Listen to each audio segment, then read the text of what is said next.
A millionaire found a little girl digging in his garden. When he approached her, she unexpectedly replied, "I'm digging soil to bury my mother and brother." The garden had long been forgotten. The once manicured hedges had grown wild, curling like creeping fingers around the crumbling stone pathways. The fountain at the center, once a grand display of elegance, now lay dry and cracked, weeds sprouting through the marble fissures.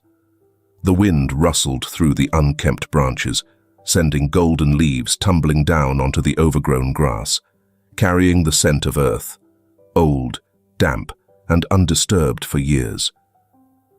Robert Lancaster stood by the iron gate, gripping the cold metal as his eyes swept across the estate.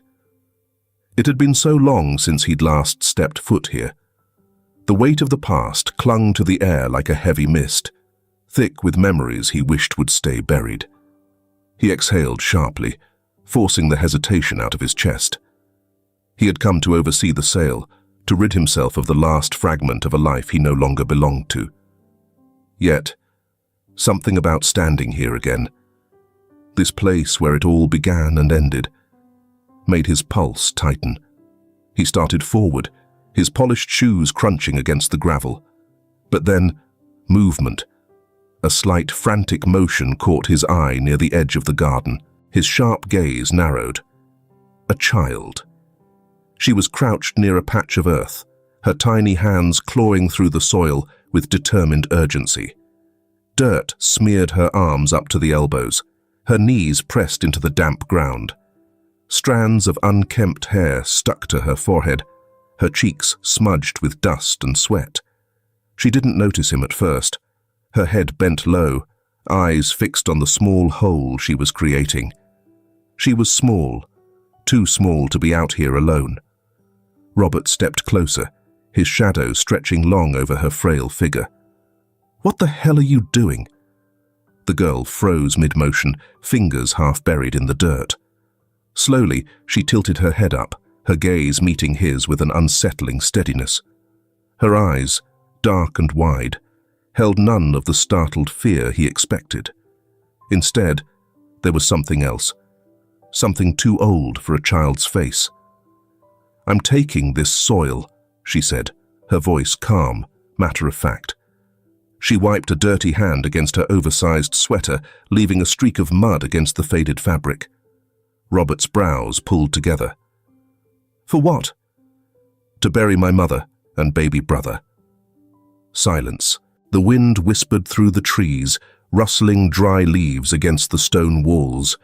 Robert's breath stalled, his mind scrambling to make sense of what he'd just heard. There was no drama in her voice, no desperate plea for sympathy. She stated it as if it were the most logical thing in the world, as if she were explaining why she was tying her shoelaces or why the sky was blue. Something cold pressed against his spine. He took another step forward, studying her more closely now. She was painfully thin, her sweater hanging off her small frame like it had once belonged to someone much older. Her hands, raw and red from scraping at the soil, trembled slightly, but never fully stopped moving. "Your mother and brother." His voice was quieter now, more measured. "Are they—" "They're still alive," she interrupted. "For now." The words landed like a dull, heavy weight between them. "For now." Robert's jaw tightened. "Where are they?" Laura, he didn't know her name yet, but Laura seemed to suit her, studied him for a long moment, as if weighing the risk of answering. Then, finally, she lifted a small canvas bag beside her. The inside was lined with soil. "This is the best I can do." It hit him then. She wasn't just digging a hole. She was taking the soil with her, for graves she hadn't dug yet. Robert clenched his fists, trying to push down the unease settling in his stomach. He had no business getting involved. He should just turn away, pretend he hadn't seen anything, let the world take its course. But the longer he looked at her thin frame, the quiet determination in her eyes, the harder it was to leave.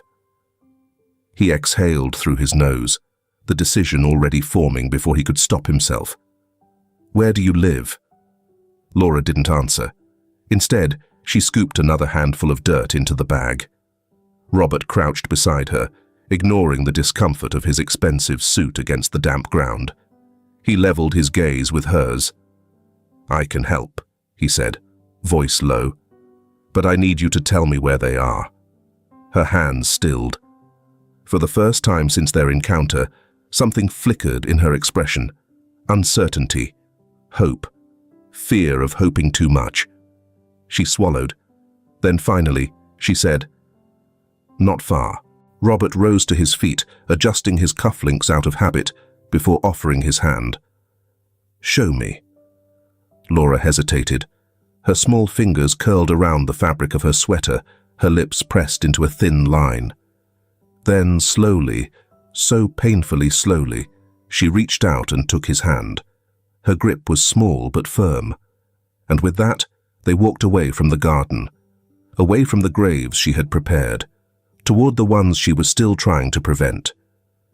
The car hummed softly as it cut through the dimming landscape, the road stretching endlessly beneath the tires. Outside, the sky was deepening into a bruised shade of purple, the last streaks of daylight fading beneath the horizon. The headlights sliced through the encroaching dusk, illuminating patches of cracked pavement and the occasional skeletal remains of streetlights long since abandoned. Inside the car, silence thickened. Laura sat rigid in the passenger seat, small hands gripping the cloth bag in her lap, her nails pressing into the fabric as if letting go would mean losing the last bit of control she had. The weight of soil pressed against her thighs, familiar, grounding. Robert glanced sideways at her, at the way her small frame seemed to disappear beneath the oversized sweater she wore. The same sweater she had probably been wearing for days, its sleeves stretched from constant fidgeting. She stared straight ahead, her lips pressed together, her dark eyes unreadable in the dim interior light. He had seen this kind of silence before. Not the peaceful kind, but the kind that was carefully constructed, built over time, layered with the unspoken understanding that words wouldn't change anything. Still, he needed to know. "What's your name?" His voice was steady, neither soft nor demanding, a beat of hesitation. Then she spoke, barely above a whisper. "Laura." Robert nodded, letting the name settle between them. "Laura," he repeated, testing the weight of it. "How old are you?" A pause. 9. 9. Too young to be digging graves, too young to be preparing for death like it was inevitable. He gripped the steering wheel a little tighter. "And your mother?" Laura adjusted the bag on her lap, her knuckles whitening. "Anna." Robert didn't push. Instead, he let the quiet stretch, allowing her to fill it on her own terms. "My mom had my baby brother a few days ago," she said finally, her voice careful, measured. "She got sick after. At first she was just tired, then she got a fever, and then she stopped getting up." Robert felt something twist inside his chest. He kept his eyes on the road, but his fingers flexed against the wheel. "She tried to act okay," Laura continued, her voice tightening. "Said she just needed to rest. But I could tell she was lying. She was sweating even when it was cold. She wouldn't eat. She barely even held Lucas." Lucas. His jaw clenched. Robert had seen many things in his life: corporate betrayals, financial ruin, men who smiled in tailored suits while stabbing others in the back. But this, a child recounting her mother's decline with the kind of numb detachment usually reserved for people much older, this was something else. "She kept saying it would get better," Laura said, "that we just needed to wait." "And if it didn't?" Robert asked, his voice quieter now. Laura blinked slowly. "Then I'd bury them." The casual finality in her tone made something inside him recoil. She turned toward him then, her expression unreadable. "People like us don't get help." The words hung in the space between them, heavier than any accusation. Robert exhaled slowly. He didn't correct her, didn't say that wasn't true, because maybe for her it was. Instead, he reached for his phone. The dial tone barely rang twice before a clipped professional voice answered, "This is Lancaster." His tone shifted, cool and authoritative. "I need an ambulance dispatched to—" He glanced at Laura, wordlessly asking for directions. She hesitated before muttering an address. The operator confirmed the details. "We'll send a unit immediately." Robert ended the call and set the phone aside. Laura's grip on her bag tightened. "Why did you do that?" He flicked his gaze toward her, surprised by the sharpness in her tone. "Because waiting isn't an option," he said simply. She stared at him for a long moment, as if searching for something in his face. A trap, a condition, an ulterior motive. Finding nothing, she looked away, focusing on the blur of darkened streets outside the window. Robert didn't say anything else. He just drove. The shack sat at the end of a dirt path, barely standing against the wind. Its wooden planks were warped with age, some sections so frail they looked as though a strong gust might bring the entire structure down. A single, flickering candle glowed dimly through a broken window, its flame barely strong enough to hold back the darkness pressing in from all sides. Robert killed the engine and stepped out, his shoes sinking slightly into the damp earth. The air smelled of moss and rot, of something old and forgotten. Laura had already slipped out of the car before he could say anything. She moved quickly, barefoot over the cold ground, her small frame tense as she hurried toward the shack. "Laura," Robert called after her, but she didn't slow down. He followed, his longer strides catching up in seconds. When she reached the door, she hesitated, fingers hovering over the rusted handle, before finally pushing it open. The inside was worse than he expected. The space was cramped, just a single room with a sagging ceiling and a dirt floor. Piles of mismatched blankets were pushed against one corner, and an old wooden crate held a half-empty water jug and a dented tin can. The air was thick with the scent of sweat, illness, and something sharper, infection. And then, on the makeshift bed of blankets, he saw her. Anna. She lay motionless, her dark hair plastered to her forehead, her lips cracked and dry. Even in the dim light, Robert could see the unnatural pallor of her skin. She looked too still, too quiet, too close to the edge. Beside her, wrapped in a thin cloth, was the baby. Robert didn't hear a single cry.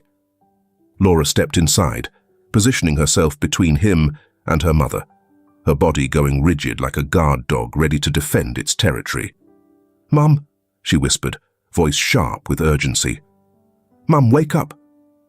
No response. Robert felt something uncoil inside him, something cold, something old. This was what helplessness looked like, what it felt like. Anna stirred then, just barely, her eyelids fluttering weakly.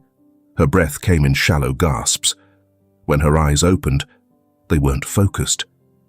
Laura knelt beside her, reaching for her hand. "Mum, it's okay," she said, her small voice trembling despite her best efforts to keep it steady.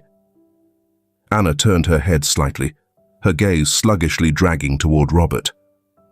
She blinked, as if trying to make sense of him, then panic. Her fingers twitched, searching for something, and when she finally found the baby's fragile body, she clutched him to her chest with whatever strength she had left. "Don't take them," she rasped, her voice cracking with effort. "Please, don't." Robert took a step forward, hands raised slightly, not in surrender, but in reassurance. "I'm not here to take them," he said, his voice softer than he expected. "I called for help." Anna shook her head weakly. "No doctors. They'll take my kids." Her words were slurred, barely forming. Robert understood now. She wasn't just afraid of dying. She was afraid of being separated from them, afraid that if she let strangers take her to a hospital, someone would decide she was too unfit to keep her own children. Laura tightened her grip on her mother's wrist, her small body trembling. "It's okay, Mom. They're just going to help you. You have to let them help." Anna's lashes fluttered, her breathing growing more erratic. She was slipping. Robert turned to Laura. They're almost here. The sound of sirens swelled in the distance, the distant red and blue lights reflecting off the warped window pane. Stay with her, he said, moving toward the door. Laura didn't answer. She was too busy whispering reassurances into her mother's ear. The moment the ambulance pulled up, the paramedics wasted no time. 2 men in dark uniforms rushed forward with a stretcher, the back doors swinging open behind them. When they stepped inside, Laura snapped upright, instantly on edge. "She doesn't want to go," she blurted out. Robert placed a firm hand on her shoulder. "Laura," he said carefully, "she doesn't have a choice." Her small fingers curled into fists, her whole body trembling with the force of something she didn't know how to contain. She was about to fight. But then, one of the paramedics crouched down to her level, a woman with kind eyes and a voice that didn't rush her. "You can come too," she said. "No one is taking her anywhere without you." Laura hesitated. Then, slowly, her fists loosened. When the paramedics carefully lifted Anna onto the stretcher, she let out a weak, pained sound. Laura flinched. Robert felt it. He looked down at her, at the way she clenched her jaw, at the way she was trying so hard not to break down. "Laura!" She turned, her dark eyes burning. "Get in the ambulance with them," he said. "I'll be right behind you." She didn't move at first. Then, with one last look at her mother's fragile form, she let go of the cloth bag. The sound of it hitting the floor was softer than expected, but deafening in its meaning. Without another word, she climbed into the ambulance, curling up beside her mother and baby brother. The doors shut. The sirens wailed. Robert exhaled sharply, then strode back to his car. He slid behind the wheel, but his hands weren't as steady as they should have been. He flexed them, adjusting his grip before pressing down on the gas. As the ambulance sped ahead, its flashing lights cutting through the darkness, he followed. Tighter than ever.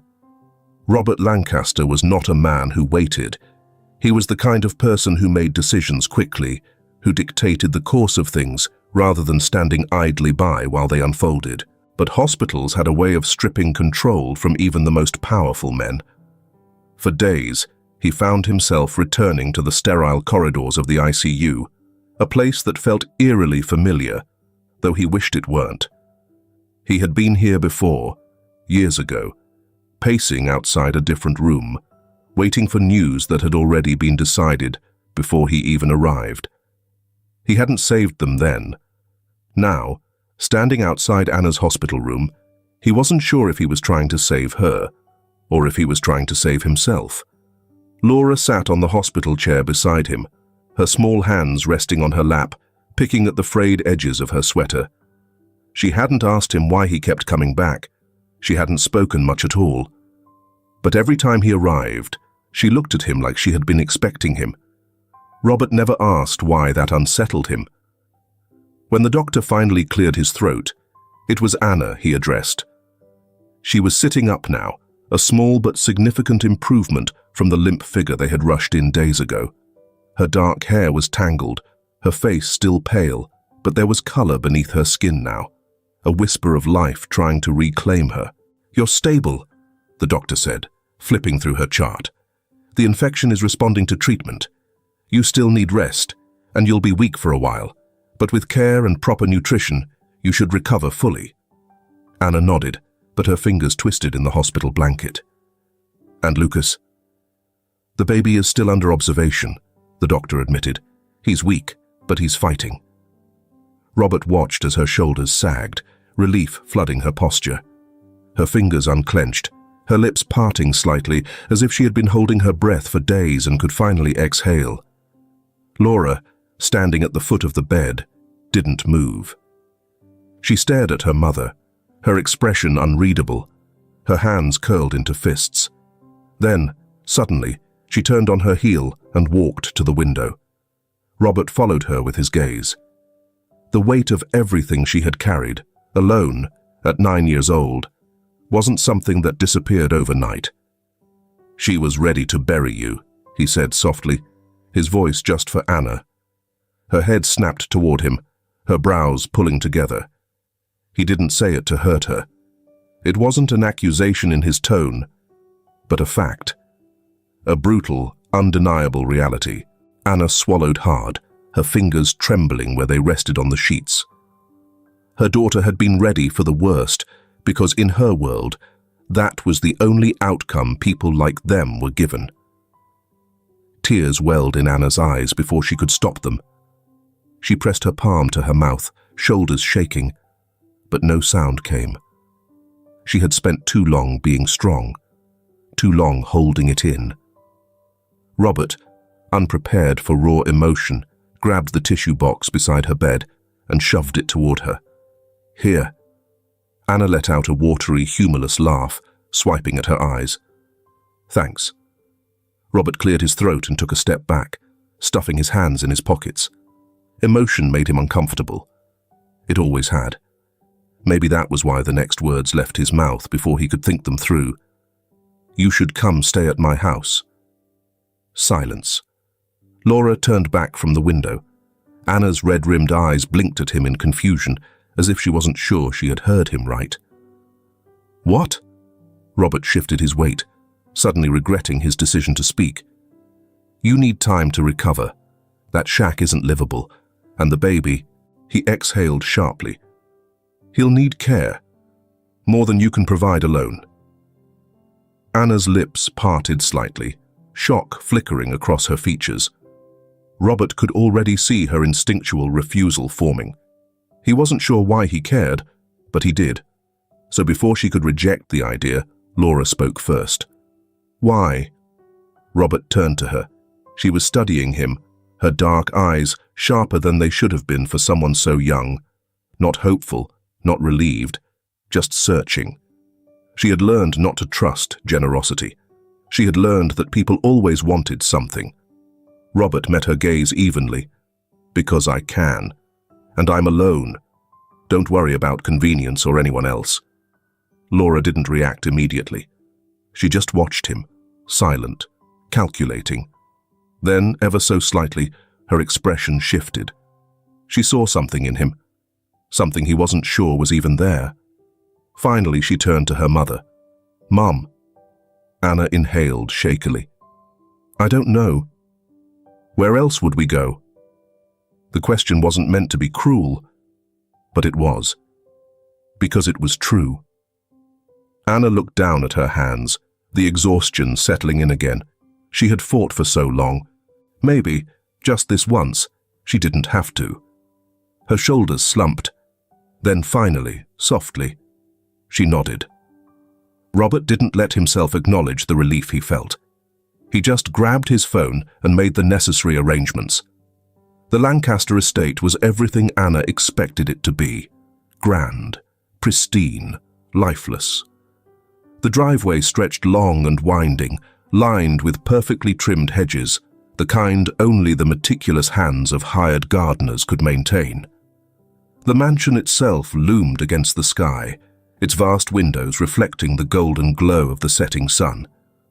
But there was no warmth in it, no trace of laughter or love. It was just a house, a hollow thing made of expensive walls and empty rooms. Anna hesitated at the entrance, shifting her weight as she cradled Lucas. He was sleeping now, his tiny chest rising and falling steadily. The hospital had released them with strict instructions, but Anna knew no amount of medical guidance could change what had already been set in motion. They were starting over, in a world that didn't belong to them. Laura, however, didn't hesitate. The moment the doors opened, she stepped inside, her dark eyes flickering across the high ceilings and the marble floors. She wasn't impressed. She wasn't awed. She was simply watching. Robert stood a few steps behind them, hands in his pockets, as if he was waiting for someone to say something first. The silence stretched, thick and uncomfortable. Finally, Anna shifted Lucas against her chest. "We can't stay long," she murmured. "Just until I'm back on my feet." Robert's gaze flicked toward her. "I didn't put a time limit on it." Anna nodded, but her grip on the baby tightened. She didn't argue, but she didn't agree either. Laura wandered further into the house, her steps cautious but not fearful. There was something eerily self-assured about the way she carried herself, like she had already mapped the escape routes, already decided how she would exist here without fully belonging. And then, without warning, Lucas let out a small, sleepy whimper. Robert barely noticed at first, until Laura turned back, her expression slightly unreadable. She watched as Lucas stirred in his mother's arms, his tiny fingers curling and uncurling against her sweater. Then, slowly, he opened his eyes. And the first thing he reached for was Robert. The billionaire stiffened, his breath caught somewhere between his chest and throat. The baby wasn't crying. He wasn't afraid. He just reached. His small, unsteady hand stretched toward him, grasping at the air, tiny fingers twitching, searching for something. Robert swallowed hard. He didn't move. Anna, noticing, shifted uncomfortably. "He's just adjusting," she said quickly, like she had to explain it away. But Laura tilted her head, her gaze flicking between the two of them. She didn't say anything, but she noticed. Days passed, and Laura adapted. She didn't fidget when she ate at the long, polished dining table. She didn't get lost in the endless hallways. She didn't seem overwhelmed by the sheer size of the estate. She just absorbed everything. Anna, on the other hand, struggled. She spent most of her time in the guest room, hovering over Lucas, keeping to herself. She didn't touch the expensive furniture, didn't take up space. Robert knew she was counting the days until she could leave. But Laura was different. One evening, long after the house had settled into quiet, Robert caught a slight creak down the hall. It was subtle, barely a sound, but he had lived alone long enough to notice when something shifted in his space. He followed the noise, his steps slow, measured, and then he saw it. The study door, open. His heart clenched. Laura stood inside, her small frame illuminated by the dim lamp glow, fingers hovering over an old wooden desk. But it wasn't the desk she was focused on. It was the photo.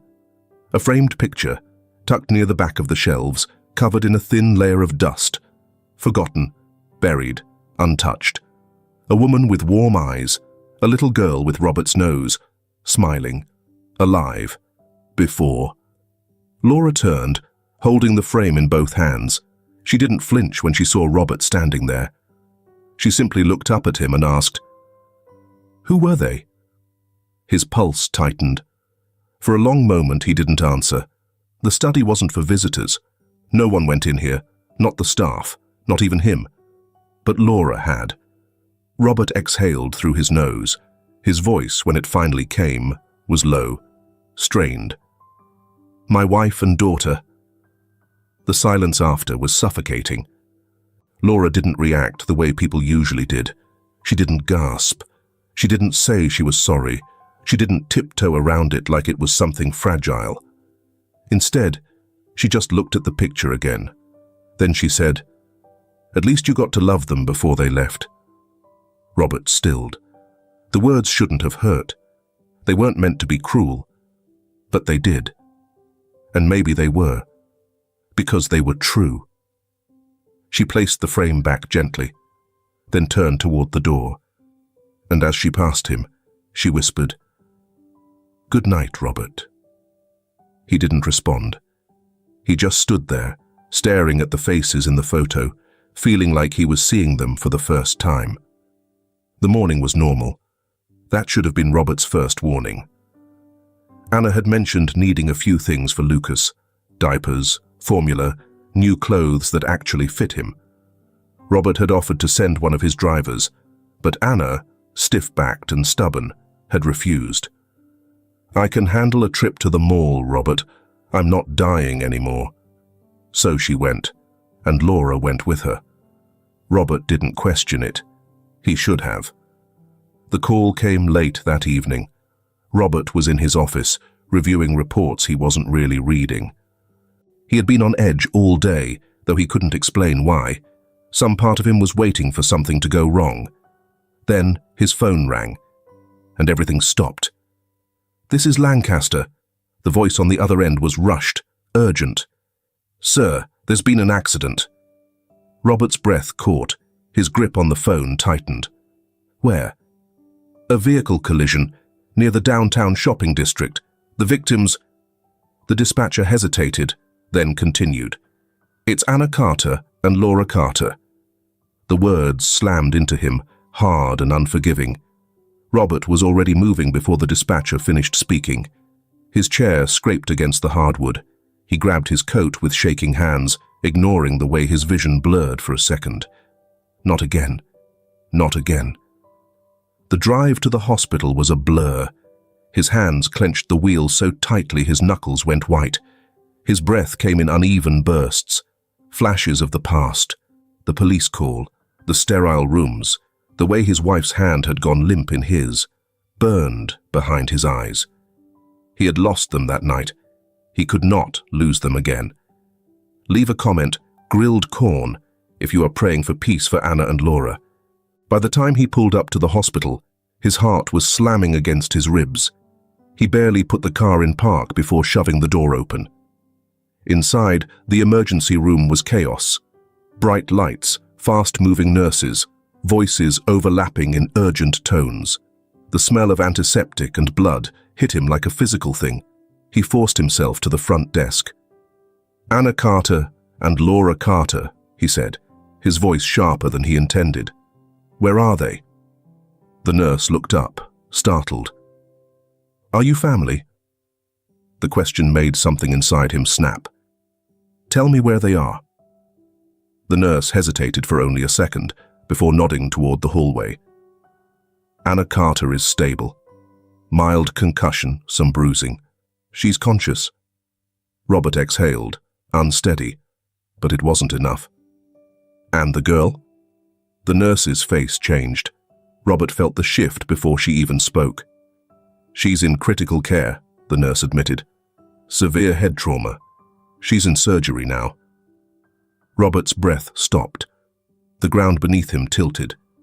He didn't realize he was shaking until he clenched his fists, forcing himself back into control. "Where is the baby?" His voice was tight. The nurse glanced behind him, toward a waiting room. "With one of our staff members. He wasn't injured, just shaken." Robert turned, and there he was. Lucas. The baby sat in a hospital-issued onesie, small and fragile in the too-big chair. His tiny fingers curled and uncurled, his dark eyes darting around the room, searching for something. For someone. Robert barely thought before moving. He crossed the room in a few strides. Then, without hesitation, he picked Lucas up. The baby didn't cry. He just clung to him, tiny fingers gripping Robert's shirt, holding on like he knew, like he could feel the panic coiling in Robert's chest. Robert sat down, his arms instinctively curling around Lucas's small frame. His hands were still trembling. This isn't happening. Not again. The next few hours were endless. Robert paced the hallway outside Laura's surgery room. The doctors had given him only the necessary information. Skull fracture, internal swelling. She had been unconscious since the accident. It wasn't good. Anna, still weak from her own injuries, had been wheeled to a different room. She had fought against the doctors at first, demanding to see Laura, but they had sedated her before she could do more damage. Now, it was just him. Him and the waiting. Lucas had fallen asleep against his chest, his tiny breaths warm against Robert's collar. Robert barely moved, the past and present blurred. It was the same room, the same unbearable silence.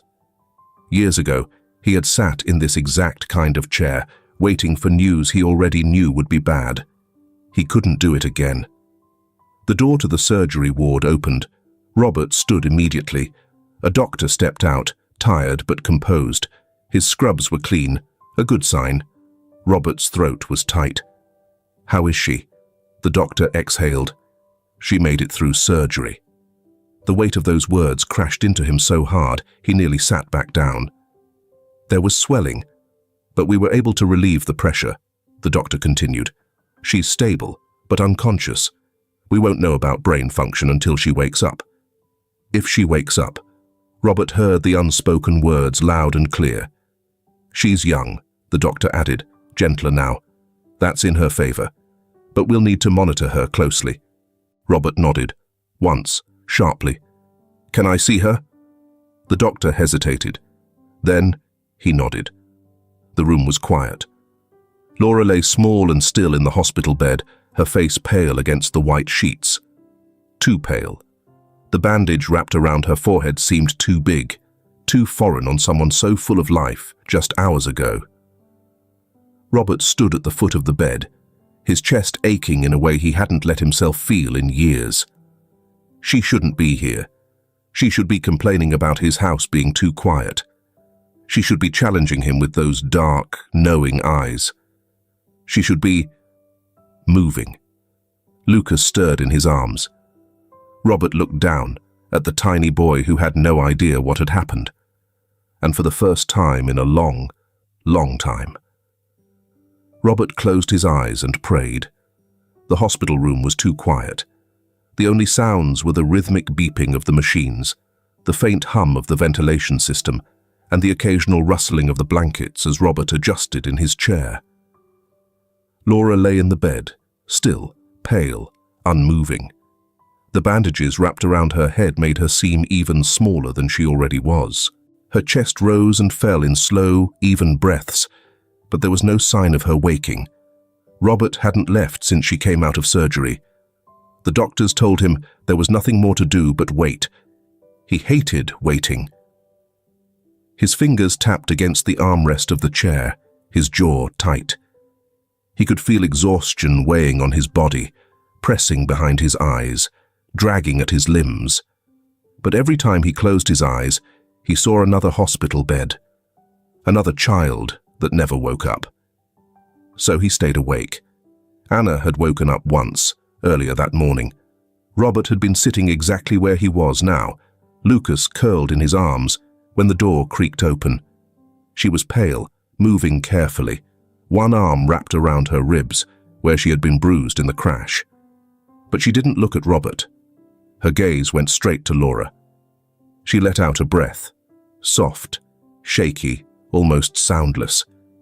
Then she whispered, "How long?" Robert knew what she meant. Since the surgery ended. His voice was lower than usual, rough around the edges. Anna swallowed, stepping closer to the bed.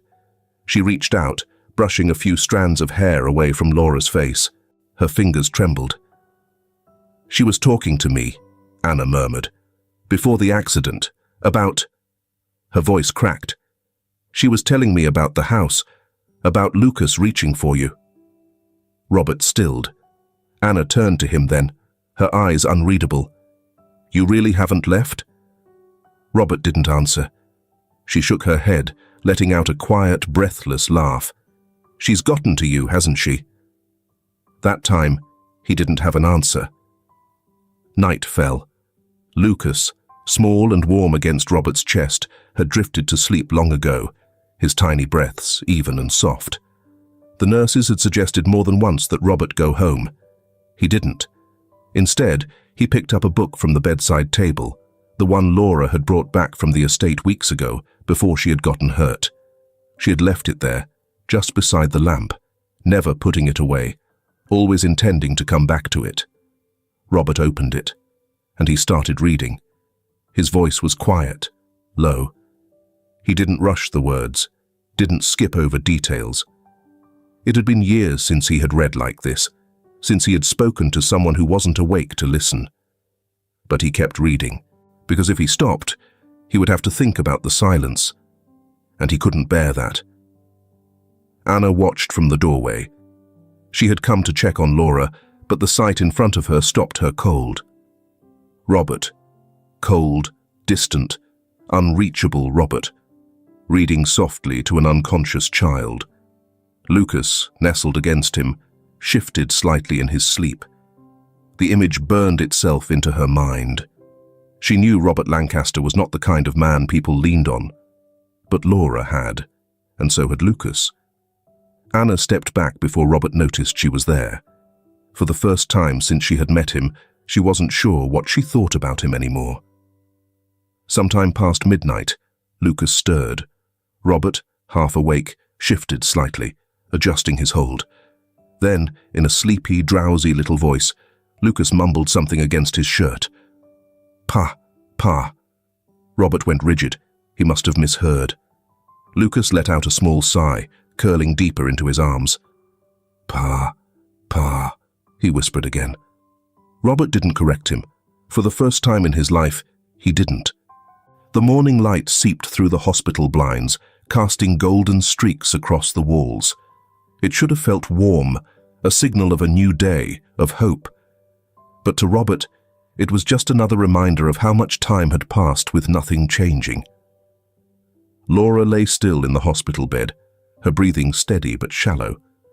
The machines beeped in slow, measured intervals, each sound punctuating the heavy silence that had settled over the room.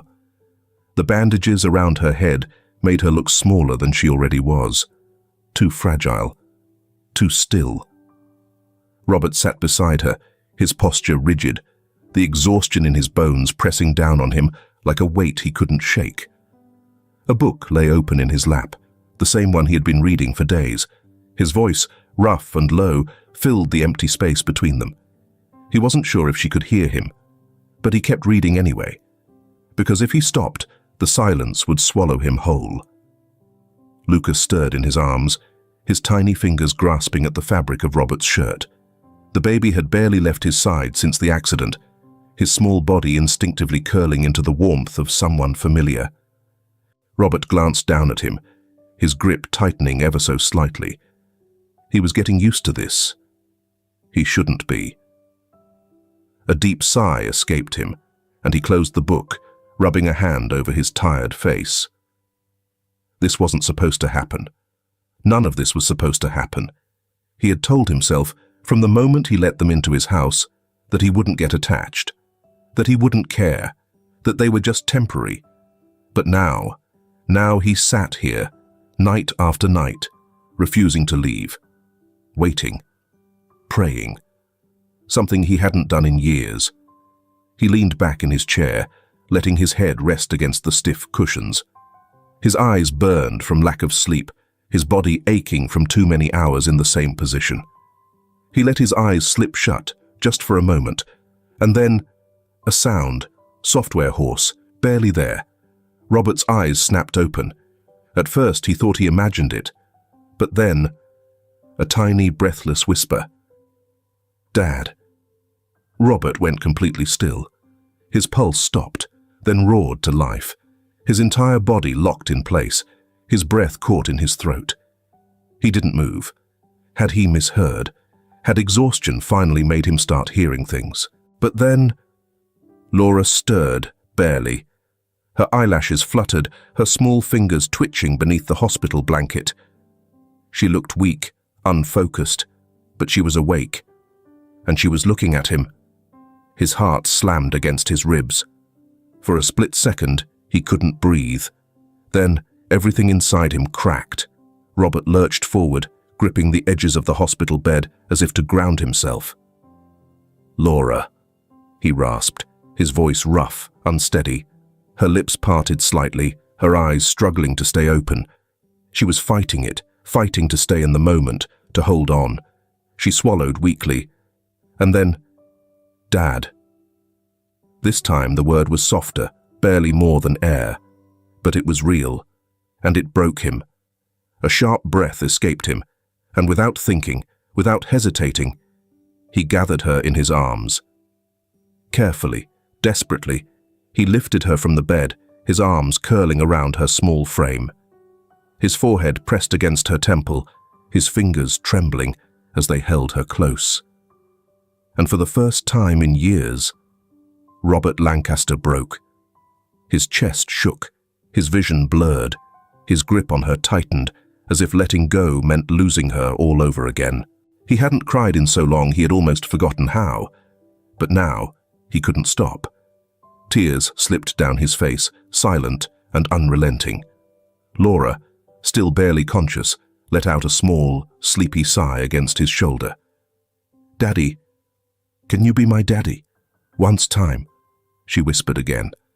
And Robert held her tighter, his body curling protectively around hers, his entire being shattering and rebuilding in the same breath.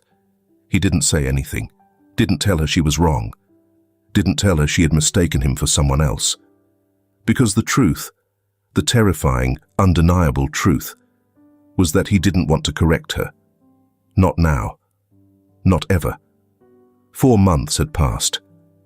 The season had changed, warm spring air giving way to the lazy heat of early summer. The estate, once cold and hollow, had slowly begun to feel less like a monument to grief and more like a home. Laura had recovered fully. Her head still bore a faint scar beneath her hairline, a reminder of the accident, but she had returned to her usual self, sharp-eyed, observant, and too stubborn for her own good. Lucas, now stronger, no longer reached for Robert with hesitance, but with certainty, and Anna, her body healed, had finally done what she had been threatening to do for weeks. She found a way to stand on her own. Robert watched all of it happen, letting time move forward, letting things shift and settle in a way he hadn't expected. And yet, he still wasn't sure where he fit in it all. The estate no longer felt as empty as it once did. From his study, Robert could hear faint sounds from the other side of the house. The low hum of Anna in the kitchen, the quiet shuffle of Laura's feet as she moved through the halls. And Lucas, always Lucas, babbling nonsense in a voice that had somehow become the most familiar sound in the world to him. Anna had insisted on leaving.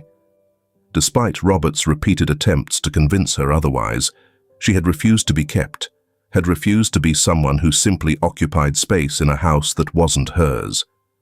And so, she had taken a job as his housekeeper, keeping things running with a quiet efficiency that rivaled any staff he had hired before. "It's not about the money," she had told him when he protested. "It's about dignity." And in the end, he had let her win. But she wouldn't allow Robert to adopt her children.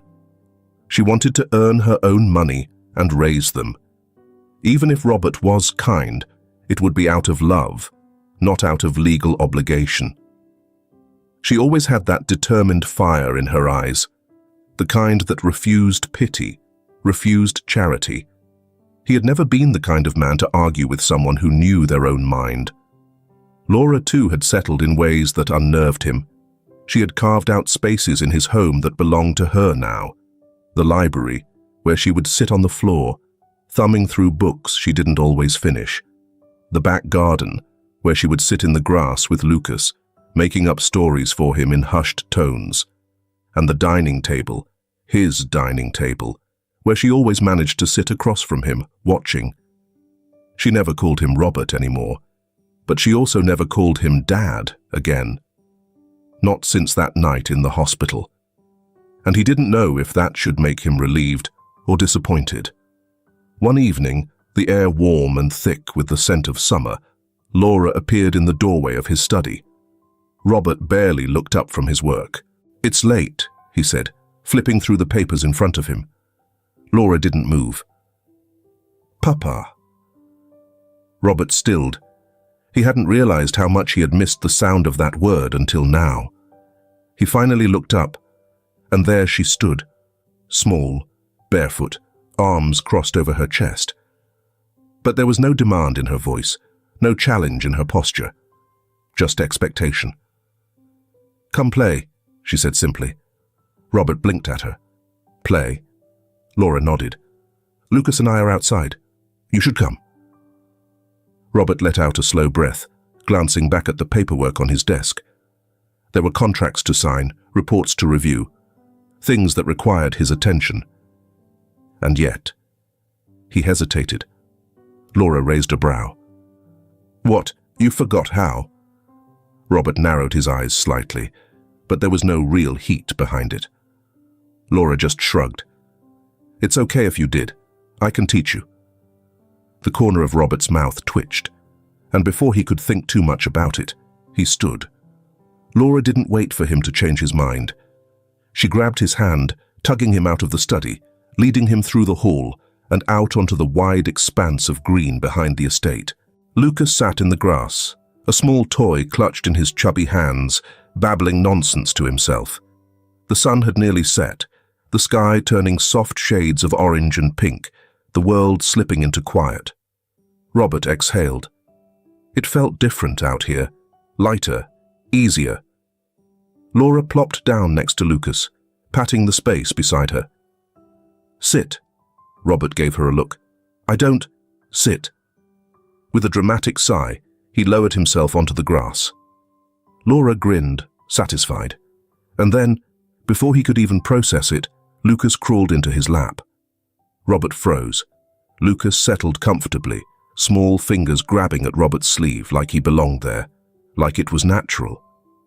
Robert swallowed hard, looking down at the child in his arms. It shouldn't have felt this right. Laura watched him closely, as if studying his reaction. Then, in a voice softer than before, she asked, "Do you still miss them?" Robert didn't need to ask who she meant. He nodded once. "Yeah." Laura considered that. Then, she leaned back on her elbows, looking up at the sky. "I think they'd be happy," she said after a while, "that you have us now." Robert stared at her. He didn't know what to say to that. So, for the first time in years, he did something he thought he had forgotten how to do. He laughed. It wasn't loud. It wasn't forced. It was just real. Laura grinned. "See? Told you I could teach you." Robert shook his head, but he didn't argue. Because for the first time in so damn long, the future didn't feel empty anymore. The days stretched long and warm, summer settling over the estate like a quiet promise. The once empty halls now carried the soft echoes of footsteps, laughter, and life. Laura and Lucas belonged here now. Anna, ever practical, still resisted calling it home. She had insisted, over and over, that she didn't want to be a guest, a charity case. She had refused his offer of adoption, but she had accepted something else, the choice to stay. She had taken over the role of housekeeper, though Robert knew it wasn't about the money. It was about control, dignity, and independence. She cooked, cleaned, and managed the house with quiet efficiency. But more than that, she waited. Every evening, after Robert returned from his office, she was there, not standing stiffly like a servant, but sitting on the patio, Lucas in her lap, Laura beside her, waiting for him to come home. And that, more than anything, had become the new routine. That evening, as the sun dipped low, painting the sky in hues of orange and violet, they gathered outside, the air thick with the scent of grass and warm earth. Laura lay stretched out on the grass beside Lucas, the baby cooing as he tugged at her sleeve. Anna sat nearby, one leg tucked under the other, watching them with a soft, unreadable expression. Robert stood on the patio steps, taking in the sight before him. His house, his land, but not just his anymore. "You're staring," Laura remarked, tilting her head up at him. Robert raised an eyebrow. "And?" She smirked. "Creepy." Anna let out a quiet laugh. Lucas, taking it as encouragement, clapped his hands and babbled nonsense to no one in particular. Robert sighed, stepping down onto the grass. "You called me out here, didn't you?" "Yeah." Laura sat up, brushing off her shirt. "Figured you'd want to actually enjoy this place instead of just existing in it." Robert hummed, glancing around. She wasn't wrong. He had built this estate as a refuge, a place to be alone. But now, he wasn't alone. The sunset blared across the horizon, the colors deepening, the night creeping in slowly. Robert sat down on the grass beside them, his legs stretched out, his back stiff at first, but gradually easing. Laura leaned back on her hands, looking up at the sky. "Have you ever planted anything here?" Robert glanced at her. "No." She made a face. "Not even a tree?" He exhaled, running a hand through his hair. Didn't see the point. Silence. Then Laura shifted closer. She hesitated for only a second before sliding her small hand into his. Robert stilled. Her fingers curled lightly around his, warm, familiar, trusting. Anna didn't say anything, but when he glanced at her, she was watching with something soft in her eyes. Lucas, oblivious to the moment, giggled and reached for Robert's sleeve. And Robert let them. He let himself stay. He let himself breathe. Finally, after a long moment, he whispered, "Thank you for giving me the land." Laura blinked up at him. "What?" Robert exhaled slowly, glancing out at the garden, at the space that no longer felt empty. "This time I will plant trees. We can hope." He paused. His voice dropped, quieter now. "And this time, I will not fail." Laura said nothing. She just squeezed his hand. Anna's shoulders softened, her gaze lowering to the ground. Lucas, still babbling, curled against Robert's side, warm and content. The past would always be with him. But for the first time, he wasn't running from it. This time, he chose to stay. If this film touches your heart, leave your mark with a like, and don't forget to subscribe to our channel to explore more meaningful stories with us. And if you enjoyed this story, please share it with your friends on WhatsApp. And now, share your feelings with us and tell us your own stories. Every word you share is a building block that helps create our strong and enduring community. Together, we'll create a warm space where everyone can share and connect. Finally, don't miss the incredible stories coming your way soon. We're always here to bring you the best selections, full of deep values yet entertaining. See you there.